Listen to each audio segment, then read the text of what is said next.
গ্রামীণ এলাকা একটি স্কুল। স্কুলটির নাম কি আছে? দাদা স্কুলটার নাম কি আছে? বিধুচন্দ্র। হ্যাঁ, বিধুচন্দ্র যে বিদ্যালয়, বিদ্যাভবন, সেখানে আমরা চলে আসছি। অত্যন্ত এটি জঙ্গলমহলে, এটি আমলাশোল এলাকায়, বেলপাহাড়ি আমলাশোল এলাকায় এই স্কুলটি। শিমলপাল অঞ্চল। হ্যাঁ, এটা শিমলপাল অঞ্চল। তো এখানে এই এর কিছুটা অদূরেই আমাদের ওই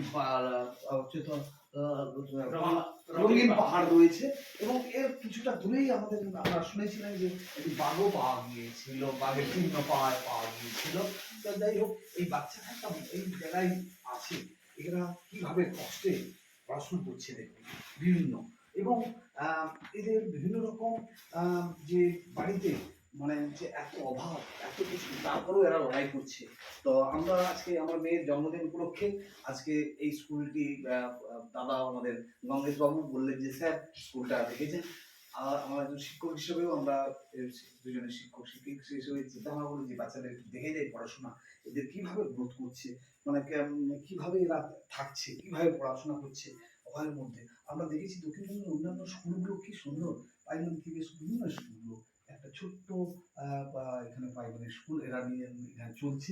গঙ্গেশ বাবু আছেন বিভিন্নভাবে, বিভিন্ন আশ্রম থেকেও মাঝে মাঝে আসেন অনেকেই সাহায্য করতে। তো আজকে আমার মেয়ের জন্মদিন উপলক্ষে চলে আসছি এই বাচ্চাদের কাছে কিছু এদেরকে জন্মদিন উপলক্ষে খাতা, পেন এবং হচ্ছে কেক এবং কিছু জামা কাপড় এবং কিছু মুড়ি জাতীয় এইসব জাতীয় আমরা এই বাচ্চাদের হাতে তুলে দেবো। আর আমি সর্বস্তরের সমাজের মানুষের কাছে বলবো যে প্রত্যেকে আমরা যদি 1% করে যদি একটু এগিয়ে আসি, 100% হয়তো আমরা ইনকাম করি, 1% যদি আমরা সমাজের প্রতি অন্তত দিই, তাহলে সমাজটা রক্ষা পাবে, তাহলে সমাজ অনেক এগিয়ে যাবে। তাই আমার চিন্তা ভাবনা হয়েছে, আপনারা জানেন এই জঙ্গলমহলে কিভাবে অভাবে এরা চলে এবং কয়েকটা হয়তো সরকার থেকে এরা রেশন পায় কিন্তু তাদের চলে না, এবং কিছু একটা হয়তো সরকার থেকে দান টান বিভিন্ন রকম পায় কিন্তু তাদের চলে না। এই সব বাচ্চারা কি করে পড়াশোনা করবে? তাই সর্বস্তরের মানুষদের কাছে অনুরোধ, আপনারা এগিয়ে আসুন, এই জঙ্গলমহলের প্রতি একটু দৃষ্টি আকর্ষণ করা অবশ্যই দরকার। এসব ছাত্রছাত্রীদের পাশে আমরা শিক্ষকরা অবশ্যই থাকবো।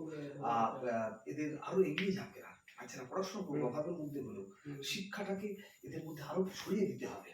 ও মাস্টারমশাই আমরা আসছি, স্কুলে যাচ্ছি, পড়াচ্ছি, বিভিন্ন শিক্ষা দিচ্ছি, কিন্তু যেসব একটা শিক্ষক মানে কি শুধু স্কুলের মধ্যে সীমাবদ্ধ নয়, সমাজের মধ্যে আপনাকে অঙ্গীভূত হয়ে থাকতে হবে।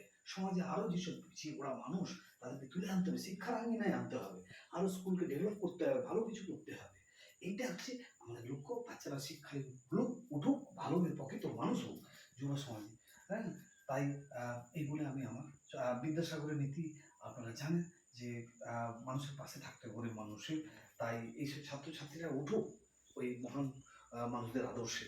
এইগুলো আমার বক্তব্য শেষ করছি। ভালো থাকবেন।